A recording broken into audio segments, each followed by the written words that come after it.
राष्ट्रिय प्रजातन्त्र पार्टीले चाहेर हुने भए र ल्याउन सक्ने भए आजै राति नै राजालाई नारायण हिटीमा ल्याउने हिन्दू राष्ट्र पनि आजै पुनर्स्थापना गर्ने गरी लागेको छ। तर अब त्यसको लागि अहिले अब उपयुक्त वातावरण बनाउने काममा लागिरहेका छौँ। सबैलाई थाहा छ कि राष्ट्रिय प्रजातन्त्र पार्टीले मौका पाउने बित्तिकै राष्ट्र संस्था हिन्दू राष्ट्र पुनर्स्थापना गर्छ भन्ने कुरा, त्यसको लागि हामी प्रयास गरिरहेका छौँ। यहाँले 2047 सालको संविधानमा राजा सहितको प्रजातन्त्र भन्ने व्यवस्थालाई भन्नुहुने कि गणतन्त्र नै शाखा पार्ने के छ? 47 सालको संविधानको कुरा होइन। अब देश चाहिँ अगाडि बढिसक्यो, नयाँ सम्झौताबाट जानुपर्छ। अब नयाँ सम्झौता अन्तर्गत राष्ट्र प्रमुखको रूपमा अथवा अभिभावकीय संस्थाको रूपमा राष्ट्र संस्था रहने, जनताबाट निर्वाचित जनप्रतिनिधिहरूले त्यसको शासन व्यवस्था चलाउने नयाँ संरचना हाम्रो परिकल्पना हो। स्थानीय चुनावमा, स्थानीय निर्वाचनमा यहाँले कतिको सिट जित्ने दावी गर्नुहुन्छ?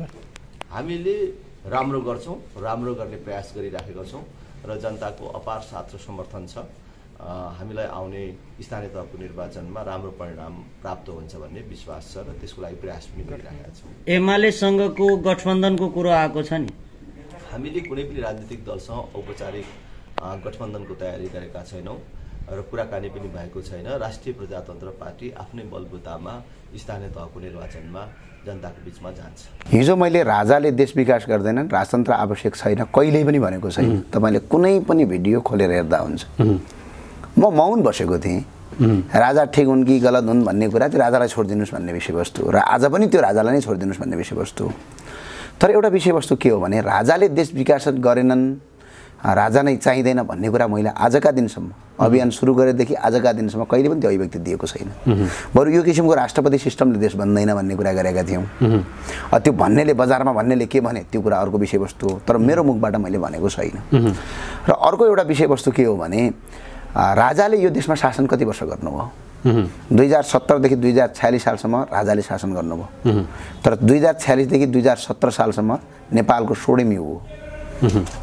44वटा संस्थान बन्नु, पूर्व पश्चिम राजमार्ग बन्नु, एयरपोर्ट बन्नु, हस्पिटल बन्नु, शासकीय स्वरूपका संरचना बन्नु, अनि यो देशको तपाईँको विकासको फड्को मारेको छ।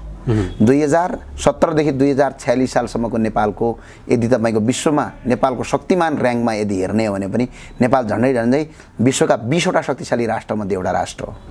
झन्डै त्यतिखेरकै अवस्थामा कोरियामा भोकमरी पर्दासम्म नेपालले सहयोग गरेको छ। बेलायतलाई तपाईँको सैनिक सहयोग गरेको छ। त्यति शक्तिशाली राष्ट्र आज जसरी अमेरिकाले अरू देशलाई सैनिक सहयोग गर्छ। नेपालको इज्जत के थियो भन्ने कुरा त्यतिखेर तत्कालीन राजा महेन्द्र सरकार बेलायत भ्रमण गएको भिडियो अहिले पनि युट्युबमा छ, तपाईँले हेर्न सक्नुहुन्छ। राजा वीरेन्द्र सरकार अमेरिका भ्रमण गएको भिडियो हेर्दा हुन्छ नेपालको इज्जत के थियो। टाढा जान पर्दैन, ज्ञानेन्द्र सरकार तपाईँको भारतको जाँदाखेरिको एकजना भिडियो हेर्ने युट्युबमा, अनि त्यही भिडियो अहिले युट्युबमा तपाईँको राष्ट्रपतिहरू जाँदाखेरिको हेर्ने कति अन्तराल छ। किनभने शक्तिमान नेपाल थियो। तपाईँ आज त राष्ट्रिय प्रजातन्त्र पार्टीको प्रवक्ता हुनुभयो, राप्रपाप्रति तपाईँको लगाव छ। अब म राप्रपा र राष्ट्रिय प्रजातन्त्र पार्टीमा भइसके पछाडि यसको विशेषता अब राजालाई वकालत गर्नु चाहिँ एक ठाउँमा रह्यो। हिजोसम्म राजाप्रति मान्छेहरूले तपाईँलाई प्रश्न गरिरहँदा त राजावादी होस् अथवा तपाईँ राजावादी हो भनेर भनिरहँदा तपाईँले त्यो सकारात्मक मनोभावना चाहिँ जागृत गरेको होइन है? यो कुरा चाहिँ साँचो होइन। राजावादी हो भन्दा आज पनि म राजावादी होइन भन्छु त। राजावादी र राज संस्था मान्नु फरक कुरा हो। राजावादी भनेको कस्तो हो भनेपछि राजा हिजो उठ्थ्यो नि तपाईँले राजावादी, त्यो प्रश्न त अहिले पनि उठिरहेछ त। म अहिले पनि भन्छु त म राजावादी होइन, म राज संस्थावादी हो। संस्थालाई मानेको हामीले, व्यक्तिलाई होइन। वादी भनेको माओवादी हुन्छन्, राजा कहिले पनि वादी हुँदैन। राजाको कहिले पनि कार्यकर्ता हुँदैन। राजा सबैको साझा। एउटा प्रश्न गर्छु मैले। हिजो राजालाई मैले भेटमा एउटा कुरा सोधेको थिएँ। प्रचण्डले हजुरको विरोध गर्नुहुन्छ सरकार, तपाईँलाई प्रचण्डको विरोध गर्न मन लाग्दैन? तपाईँलाई प्रचण्डले विरोध गर्दाखेरि कस्तो महसुस हुन्छ? के उत्तर दिनु भने सधैँ राजाले मलाई उत्तर दिनुभएको थियो, प्रचण्ड पनि त मेरै प्रजा हुन्, उनको विरोध गर्न पाउने अधिकार छ, त्यो उहाँको अधिकार। कति सरल थियो। प्रचण्डको पनि राजा हुन् राजा। अहिले माओवादीका पनि राजा हुन्। राजा के हो? सबैको साझा हो। राजा न त ज्ञानेन्द्र साईको, न त राप्रपाको, न त कङ्ग्रेसको, न त माओवादी, न त एमाले। राजा कसैको हुँदैन। राजा सबैको साझा हुन्छ। वादी भनेको पार्टी हुन्छन्, कहिले पनि राजावादी भन्ने हुँदैन। हजुर, किनभने वादी त व्यक्तिको आँटमा र एउटा कुनै पार्टीको आँटमा हुने कुरा हो। राजा त काङ्ग्रेसको पनि राजा हो, माओवादीको पनि राजा हो, एमालेको पनि राजा हो। हिजो यिनै कम्युनिस्ट माधव नेपालहरूले राजा मानेका थिएनन् र? यिनै प्रचण्ड हिजो आज जति ठुला कुरा गरे पनि राजालाई श्रीपाँच सरकारको भन्दाखेरि त्यही स्कुलमा पढ्नु भएको होइन र? त्यही श्रीपाँचको सरकारले बनाएको बाटोमा गुड्नु भएको होइन र? त्यही श्रीपाँचको सरकारलाई म आत्मसम्मान गर्छु भनेर जाहिर खानु भएको होइन र? हजुर हो, परिस्थिति काल भनेको राजा सबैको साझा हो। र फेरि अर्को ध्रुव सत्य कुरा के हो भने राजा कहिल्यै पनि पूर्व हुँदैन। राष्ट्रपति पूर्व हुनसक्छ, प्रधानमन्त्री पूर्व हुनसक्छ, राजा पूर्व हुँदैन। किनभने राजा सत्तामा हुनु नहुनुले केही असर पार्दैन। राजा आस्था हो, राजतन्त्र आस्था हो, आस्था कहिले पनि मर्दैन। तपाईहरू राजा सेरोमोनियल राजा हुनुपर्छ भनेर हामीले अहिले के एउटा राष्ट्रिय प्रजातन्त्र पार्टीको अहिले माग के हो भने संविधानभित्र बस्ने संवैधानिक राजा, संसदले निर्णय गर्ने राजा। अब यो कुरा गर्दाखेरि तपाईँलाई थाहा छ नि, तपाईँ इतिहासको जानकार पनि हुनुहुन्छ, अध्ययन पनि गर्नुहुन्छ। तपाईँ राणा शासनलाई च्युत गर्ने आन्दोलनदेखि लिएर आजसम्म आइपुग्दा नेपालका राजनीतिक आन्दोलनहरूलाई, इतिहासलाई गौण रूपमा अध्ययन गर्ने हो भने, निहाल्ने हो भने देशमा गणतन्त्रको लागि आन्दोलन भएको त, गणतन्त्र र परिवर्तनको लागि आन्दोलन भएको नेपाली जनताले गरेको नि आज फेरि तिनी राजालाई इस्टाब्लिस गर्ने कुरा गर्दै हुनुहुन्छ तपाईँ। होइन, परिवर्तन भने के हो? पहिला कुरो परिवर्तन भनेको त व्यक्ति परिवर्तन हुने कुरा त होइन। नागरिकको स्वतन्त्रताका लागि, नागरिकको लोकतान्त्रिक अधिकारका लागि। लोकतान्त्रिक कुन कुन अधिकार राजाले हिजो रोक्नु भएको थियो? तपाईँलाई बोल्न दिनु हुँदैन थियो कि? बोल्न त पाइन्थ्यो। हिजो पञ्चायत कालमा राजाका विरुद्ध बोल्न पाइन्थेन। ठिक छ, पञ्चायत पछाडि 46 सालमा गणतन्त्र आयो नि त, लगभग 46 मा प्रजातन्त्र त आयो नि। त्यो प्रजातन्त्र पछाडि तपाईँले बोल्न पाउनुहुन्थेन कि? कहीँ रोकिएको थियो? हजुर। तपाईँले लेख्न पाउनुहुन्थेन, कहीँ रोकिएको थियो? तपाईँलाई मताधिकारबाट वञ्चित गरिएको थियो, कहीँ रोकिएको थियो? अहिलेको राष्ट्रपति ठाउँमा सिर्फ राजा हो नि, त्यति फरक हो नि। तर सिङ्गो देशलाई कति फरक पर्दो रहेछ भन्ने कुरा त एउटा विदेशको तपाईँको एउटा राजदूतले उफरगौडी हालेर राष्ट्रपतिका अगाडि बस्दाखेरि कस्तो महसुस हुन्छ? एउटा प्रधानमन्त्रीका अगाडि उफरगौडी हालेर एउटा विदेशको एउटा राजदूत, एउटा सहसचिव लेभलको मान्छे सिङ्गो देश चलाउँदाखेरिको महसुस कस्तो हुन्छ? जुन महसुस आज हामीले भोगिराखेका छौँ। राजा आस्था मात्र होइन, यो देशको सुरक्षा कवच हो र यो देशको हामी सबैको आस्था। र आज तपाईँ जुन भूमिमा बसेर तपाईँले मलाई क्वेसन गर्दै हुनुहुन्छ नि, यो भूमि पनि हिजो त्यही राजाहरूले नै आफ्नो परिवारलाई शहीद बनाएर, आफ्नो दिव्य उपदेशका साथ एउटा सोच बनाएर, राजाले मात्र आर्जेको होइन म भन्दिनँ, सबै प्रजा मिलेर, राजा र प्रजा मिलेर आर्जेको देश हो। अनि तपाईँ परिवर्तनको कुरा गर्नुहुन्छ। 2007 सालमा दिल्ली सम्झौता भयो। दिल्ली कहाँ हो? दिल्ली कुन ठाउँ हो? त्यो छिमेकी राष्ट्र भारतको राजधानी हो। जस्तै हाम्रो दाङको जिल्ला त होइन नि। 2000 तपाईँको 62-63 सालको आन्दोलन भयो, दिल्ली सम्झौता। सम्झौता त त्रिपक्षीय भएको थियो, राजा राणा र काङ्ग्रेसको सम्झौता भएको थियो। 2062-63 सालको 12 बुँदे सम्झौता कहाँ भयो? 12 बुँदे सम्झौताका 12 वटा बुँदामा कुन बुँदामा भनेको छ कि राजतन्त्र फाल्ने भनेर? कुनै पनि बुँदामा राजतन्त्र फाल्ने भनिएको छैन। राजतन्त्र फाल्ने पनि भनिएको छैन, सङ्घीयता तपाईँको ल्याउने पनि भनिएको छैन, धर्मनिरपेक्षता लाद्ने पनि भनेको छैन। त्यहाँ त सिर्फ के थियो? 2059 साल माघ 19 गते संसदको अधिकार राजाले खोज्नुभयो, त्यो अधिकार फिर्ता ल्याउने भन्नुभएको थियो। राजाले त फिर्ता दिनुभयो वैशाख 11 गते। अनि जब 12 बुँदे सम्झौतामा नभएको कुरा किन गरियो? अनि त्यो 12 बुँदे सम्झौता नेपालमा बसेर गर्नु पर्थ्यो नि त। अनि विदेशीहरूले उचालेको आन्दोलनलाई नेपाली आन्दोलन भन्न सकिँदैन, जसको उदाहरण आज तपाईँले भोगिराख्नु भएको छ। एमसी जस्ता राष्ट्रवादी चिज देशमा आइराखेका छन्, धम धम बजाएर पारित भइराखेका छन्। देशको हालत यो छ, तपाईँको पनि भोलि जीवन के हुने भरोसा छैन, हाम्रो पनि भोलि भरोसा छैन। मान्छे बेरोजगार कति बढे? 2062 सालभन्दा अगाडि, 2046 सालभन्दा अगाडि नेपालमा बेरोजगारी थिएन, थाहा छ तपाईँलाई? नेपालमा बेरोजगारी भन्ने के हो भनेर जनतालाई अचम्म लाग्थ्यो। याद छ? तपाईँको बुवा बाजेलाई सोध्नुहोस्, आज पनि सोध्नुहोस् त एकछिन। घरमा आएर जागिर खा भनेर सरकार घरमा आउँथ्यो। अब आज के भयो? यो देशमा बेरोजगारी यति बढ्यो किनकि 44वटा संस्थान बेच्यो यो देशमा। भएका उद्योग कल कारखाना एनजिओ आइएनजिओको नाममा तपाईँको धराशयी पारे। नेपालले गलैँचा विश्वमा निर्यात गर्थ्यो, त्यो विभिन्न एनजिओ आइएनजिओ ह्युमन राइट के ल्याएर 46 सालभन्दा पछाडि पुरै उद्योग कल कारखाना बन्द गरिए। अलिअलि बचेका थिए, धनी उद्योगका नाममा चन्दा आतङ्क सुरु गरे, चन्दा आतङ्कले बन्द भयो। अलिअलि केही बचेका थिए, अहिले प्रत्येक पार्टीले चन्दा आतङ्क सुरु गरेको छ। अनि त्यो चन्दा आतङ्कले सबै कल कारखाना बन्द छन्। अनि देशमा कल कारखाना, उद्योग, धर्म, संस्कृति, परम्परा यदि बसेन भने मुलुक त माटो होइन नि। धर्म संस्कृतिको कुरा ल्याउनु भयो। तपाईँहरूको एजेन्डा छ कि सनातन हिन्दू राष्ट्र नेपाललाई बनाउने छ त होइन? अधिकतम पपुलेसन पनि पपुलेसनको मात्र तपाईँ सनातन हिन्दू धर्म मान्ने त्यो किसिमको सेन्टिमेन्ट बटुल्नलाई पनि राप्रपाले त्यो किसिमको एजेन्डा अगाडि सारेको भन्नेहरू पनि छन् है। फेरि त्यो यदि तपाईँले अहिले व्याख्या गरिरहनु भएको छ नि सनातन हिन्दू धर्मको, यो एउटा हाम्रो व्यावसायिक रूपमा पनि लैजान सक्छौँ भनेर भन्नुभएको छ। आस्था मात्रै होइन, हाम्रो व्यवसाय पनि हो, अर्थतन्त्र पनि हो भनेर भनिरहनु भएको छ। धर्म बिल्कुलै आस्था हो भनेर सोच्नेहरू पनि छन् कि यसलाई अर्थसँग पुँजीसँग टीका टिप्पणी गर्दा कतिको सान्दर्भिक हुन्छ? त्यो सान्दर्भिक हुन्छ किनभने देशअनुसारको भेष हुने हो। आज हाम्रो भूगोलले के छ, जस्तै हामीले सुनको थाल समाउने, सुनको थालमा भिख माग्ने परम्परा बन्यो यो देशमा। सुनको थाल समाउने, सुनको कचौरा समाएर फलामका सिक्काको भिख माग्ने देश बन्यो आज।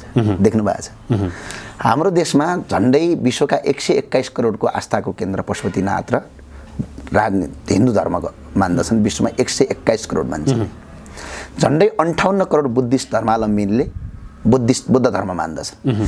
तिनीहरूको दुईटैको पवित्र स्थल नेपालमा छ। 10% मात्र हामीले धार्मिक पर्यटक भित्रायौँ भने, म्याक्सिमम 10% भित्रायौँ भने झन्डै 18 करोड मान्छे नेपाल आउँछ। अब त्यति नगरेर 1% मात्रै भित्रायो भने करिब 2 करोड आउँछन् मान्छे। 2 करोड मान्छेले यदि नेपाल भ्रमण गरे भने तिनीहरूले नेपालमा गर्ने खर्चले यो देश कहाँ पुग्छ, यो देशको अर्थतन्त्र कता पुग्छ, हामीले कल्पना पनि गर्न सक्दैनौँ। उदाहरणका लागि मुसलमानहरूको हज गर्ने, मक्का मदिना हेर्ने, साउदी अरबको टोटल जिडिपीको 26% जिडिपी मक्का मदिनाको रकमबाट आउँछ। झन्डै इजरायल हेर्ने, हाम्रोभन्दा कति ठुलो अर्थतन्त्र छ। हाम्रो 1 वर्षको, इजरायलको 1 वर्षको अर्थतन्त्र झन्डै हाम्रो 15 वर्षको अर्थतन्त्र हुन्छ, बजेट हुन्छ। त्यो बजेट भएको देशको झन्डै 14% जिडिपी जिसस क्राइस्ट र को दर्शन जन्मस्थललाई दर्शन गर्न आउने मान्छेबाट उठ्छ भने हामीले त्यो कुरालाई किन नप्रयोग नगर्ने? हामी त बुद्धको देश, किराँतको देश, हिन्दूको देश हो यो। यसलाई हामीले आस्थासँग मात्र होइन अर्थतन्त्रसँग हेरौँ। अनि अर्को कुरो जातीयताका लागि भन्नुभयो, तर आज हामीले, तपाईँले पनि घिन मान्नुपर्छ, हामीले पनि घिन मान्नुपर्ने अवस्था आयो। यो देशमा एउटा लिम्बूको छोरा जसले हिन्दू धर्म मान्दैनन्, जसले किराँत धर्म मान्दछन्, आज तिनी हिन्दूहरूलाई बचाउनुपर्छ भनेर राष्ट्रिय प्रजातन्त्र पार्टीको अध्यक्ष बनिरहेछन्। तर तपाईँ हामी जस्ता हिन्दूहरू जसले हिन्दू धर्म मार्छ, जसले बाउआमालाई लात्तीले ठोक्छ, जसले गाई मातालाई तपाईँको लात्तीले ठोकेर काटेर खानुपर्छ भनेर माग राख्छ, जसले यो देशको बर्बादी चाहन्छ, तिनलाई भोट हालिरहेका छौँ। अब एकातर्फ हेर्ने हो भने तपाईँहरू अब लिम्बूको छोरा, जनजातिको छोराले तपाईँको चाहिँ राष्ट्रिय प्रजातन्त्र पार्टीको धर्म बचाइदिइराखेका छन्। सनातन हिन्दू धर्मावलम्बीहरूको एउटा उनीहरूको विचार बोक्ने पार्टी भनेर चाहिँ राष्ट्रिय प्रजातन्त्र पार्टीको अध्यक्षको भूमिका निर्वाह गरिरहँदा एक किसिमको सेन्टिमेन्ट, अलिकता जनताको पोजिटिभ धारणा अहिले जुन किसिमको बटुरिएको छ। म 1-2वटा कुरा भन्छु यसमा। हेर्नुहोस्, मेरो छोटो कुरा छ, लामो कुरा होइन। मैले जातीयताको कुरा गरे होइन, यसमा साथीहरू कसैले अप्ठ्यारो नमान्नु होला र देशभरिका दाजुभाइलाई। म कुलमान घिसिङ एउटा मतवालीको छोरा, जनजातिको छोरा हुनुहुन्छ। महावीर पुन अहिले अर्को पार्टीका भयो भन्दिनँ, म उहाँको समर्थक पनि हो। उहाँको काम कर्तव्यले हेर्दाखेरि हाम्रो प्रेम आले मगर यसो हेर्दाखेरि उहाँहरूले गरेका कामले यो देशमा त केही न केही परिवर्तन त भएको छ नि त। हजुर, भने एकपटक जनजातिको छोरालाई यो देशको प्रधानमन्त्री बनाइदिउँ। पटक पटक शेरबहादुर देवाजीलाई प्रधानमन्त्री, जनजाति भन्नुहुन्छ, ब्राह्मण भन्नुहुन्छ, क्षेत्री भन्नुहुन्छ, अनि जातीयताको कुरा होइन। यो जातीयताको कुरा यसमा अहिले पनि भन्छु म, तपाईँ नजोडिदिनु होला। तर हरेक जातका मान्छे तपाईँको यो देशको प्रधानमन्त्री बन्न पाउने, ठकुरी बन्न पाउने, ब्राह्मण बन्न पाउने, क्षेत्री त बनाए छन्। क्षेत्री ब्राह्मणहरू जम्मै ब्राह्मण र क्षेत्री बनेका छन् र केही ठकुरीहरू बनेका छन्।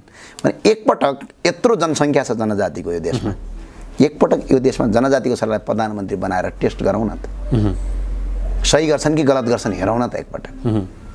त्यो दिन सक्ने हिम्मत छ त हामीसँग? म तपाईँलाई एउटा प्रश्न गर्छु ज्ञानेन्द्र साईजी, जनजातिको छोरालाई प्रधानमन्त्री बनाऊ भनेर नभनेर तपाईँहरूले राजेन्द्र लिङ्गदेललाई प्रधानमन्त्री बनाऊ भन्न मिल्दैन? होइन, त्यो त हामी राजेन्द्र लिङ्गदेललाई बनाऊ जनजातिको त्यो शब्द उच्चारण नगरिकन। मैले एउटा कुरा यस्तो, मैले कुरामा कुरा आएर उठाएको कुरा हो।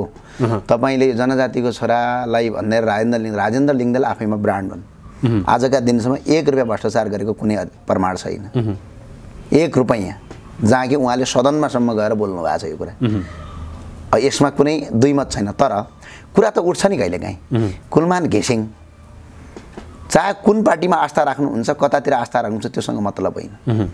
एउटा कुरा काम देखाउने भन्ने कुरा हुन्छ क्या है। मैले यहाँ जातीयता कुरा गरेँ होइन, कुलमान घिसिङ एउटा कुरा जनजातिको छोरा, महावीर पुन जनजातिकै छोरा, प्रेम आले जनजातिकै छोरा। कमसेकम कहिलेकाहीँ यसो सम्झिँदाखेरि काम त भइरहेछ नि, चाहे त्यो जबरजस्ती होस्, चाहे त्यो जानेर होस्, चाहे त्यो नजानेर होस्, देशको हितमा त काम भइरहेछ नि भने एकपटक दिउँ न त। त्यति हिम्मत गर्दैनौँ हामी। खुब जात जातिको कुरा उठाउँछौँ। म अरूलाई पनि क्वेसन गर्छु, जातीयताका विरुद्धमा भनेर हिजो हतियार उठाएका होइनन्, जनजातिहरू, पिछडित वर्गहरू, दलितहरू पछाडि परे भनेर हतियार उठाएका होइनन्। हजुर, ती हतियार उठाउनेले आफ्नो पार्टीको अध्यक्ष कुनै जनजातिको छोरालाई बनाउन सक्ने हिम्मत छ या पिछडित र दलितको छोरालाई बनाउने अधिकार हिम्मत राख्छन्? राख्दैनन्। तर जनले हतियार नउठाएर स्वतन्त्र रूपमा यो मुलुक चाहिन्छ भनेर आज तिनीहरूले जनजातिको छोरालाई यो अध्यक्ष बनाएका छन्। म ती जो जाति जनले जनजाति पिछडित भए, जो दलित पिछडित भए, पिछडित वर्ग पछाडि भयो भने जनले राजनीति गरिरहेछन्, हामीले त गरेका छैनौँ, उनीहरूलाई एउटा ठुलो एउटा सजेस्ट हो। खै त आज म त अरू टाढाको कुरा गर्दिनँ। अब कुनै पनि राजनीतिक दलमा अध्यक्ष हुन, त्यसको नेतृत्व लिन त्यसका आफ्नै विधि र पद्धति हुन्छन्, त्यसका आफ्नै सिस्टम हुन्छन्। अब राजेन्द्र लिङ्गदेल स्वयं महाधिवेशन लडेर अध्यक्ष हुनुभएको छ, काङ्ग्रेसमा पनि त्यो खुला छुट छ, एमालेमा पनि छुट छ। खै त समर्थन गरेको खै त भोट हालेको, काङ्ग्रेसमा त लडेका थिए मान्छे। त्यो त आफ्नो व्यक्तिको खुबीको कुरा होइन। अनि त्यसो भने माओवादीमा त भोट हुँदैन त, मैले अरूको कुरा गरिनँ। त्यहाँ त टिको लाएर बनाउने हो त। के प्रचण्डज्यूसँग हिम्मत छ त? नेपालमा सबभन्दा बढी जात जातिको राजनीति गर्ने र जनजातिको हितको मसिया आउँ भन्ने प्रचण्ड होइनन्? प्रचण्डको पार्टीमा त चुनाव हुँदैन। के प्रचण्डको पार्टीमा सुदन किराँतीलाई पार्टी अध्यक्ष बनाउन सक्ने हिम्मत राख्दछन्? के प्रचण्डले कुनै दलितको छोरालाई त्यो पार्टीको अध्यक्ष बनाउने हैसियत राख्दछन्? उनी सामान्य कार्यकर्ता भएर सक्दैनन्। त्यो भएरले कारण के हो भने कुरा चाहिँ जातको मात्र उठाउने, कुरा जातीयता गरेर सेन्टिमेन्टल बटुल्ने, तर त्यही जातमाथि बसेर शासन गर्ने अब दिन गए। यो दिन विचार गर्नेले चाहिँ विचार गरून् भन्ने हो। भनेपछि किन नहुने? म एउटा ठकुरीको छोराले एउटा तपाईँको पूर्वका लिम्बूको छोरालाई कहाँ हालेको छु आज? म हाल्छु, अझै भन्छु, किनकि एकपटक यो देशमा जनजातिको छोरालाई प्रधानमन्त्री बनाऊ न, के हुन्छ? 5 पटक शेरबहादुर प्रधानमन्त्री हुन पाउने, पटक पटक संसदलाई विघटन गरिकन गरी 2-3 पटक प्रचण्ड प्रधानमन्त्री हुन पाउने, अझ 2-3 पटक भए पनि अझ पटक केपी ओली प्रधानमन्त्री हुन पाउने, अनि यो देशमा जनजातिको छोरा एकपटक प्रधानमन्त्री हुन नपाउने। ल राजेन्द्र लिङ्गदेल भन्दा कोही क्यापासिटीको अर्को मान्छे ल्याएर आऊ भन न, हामी उनलाई पनि समर्थन गर्छौँ। ल छैन नि त कोही भने एउटा जनजातिको छोरालाई समर्थन गरौँ न, एकपटक हेरौँ न, दिउँ न, टेस्ट त गरौँ। हामीले कुलमान घिसिङ टेस्ट गऱ्यौँ नि, हामी सफल भयौँ। कुलमान घिसिङ भन्दा नि अगाडि कोही त थिए त महाप्रबन्धकहरू, हामी सफल भयौँ। महावीर पुन भन्दा अगाडि पनि त कोही थिए, महावीर पुन सफल भयौँ। प्रेम आले भन्दा अगाडि कोही मन्त्री त थिए नि, नभएका त होइनन्। हामी त्यहाँ पनि टेस्ट गऱ्यौँ नि, हामी त्यहाँ फेल भयौँ। प्रेम आलेका अहिलेका एक्टिभिटिजले हामी सफल भएको भनेपछि एकपटक यो देशको प्रधानमन्त्री दिन सक्ने हिम्मत हामी राख्दैनौँ। हामी समावेशीको कुरा गर्छौँ। बडा महाराज धीरज पिछाड शाहले भन्नुभएको एउटा कन्सेप्ट सुन्नुभएको छ, 4 बडा 36 फुलबारी हो भन्नुभएको छ। र हिजै पञ्चायतको खुब विरोध हुन्छ। आज त्यही पञ्चायतमा एकजना दलितलाई शिक्षा मन्त्री बनाएर राष्ट्रका नाममा सम्बोधन गर्न लगाइएको थियो। त्यो आजका दिनसम्म कसैले सम्बोधन गर्ने? एकजना सहायक मन्त्रीले देशका नाममा सम्बोधन गर्न लगाए महेन्द्रले। आज पनि तपाईँको जातीय छुवाछुत भयो भने कुन मुद्दा चल्छ हजुर? जातीय छुवाछुत विरुद्धको ऐन 2021 चल्छ आज पनि। त्यो कसले बनाएको? 2021 मा त राजा महेन्द्र सरकारले बनाउनु भयो होइन? खै त यहाँ प्रचण्डजीले पनि बनाएको होइन, शेरबहादुरजीले बनाए होइन। अनि के तपाईँको जातीयताको कुरा र उन्मूलन गऱ्यौँ भन्नु? सिर्फ ढाल बनाएर, हतियार बनाएर उनलाई प्रयोग गरे। जनजातिका सबै दाजुभाइलाई मेरो आग्रह छ, एकपटक बनाएर हेरौँ। एकपटक बनाएर हेरौँ, फेल भयो भने चेन्ज गरौँला त, फेरि के जान्छ?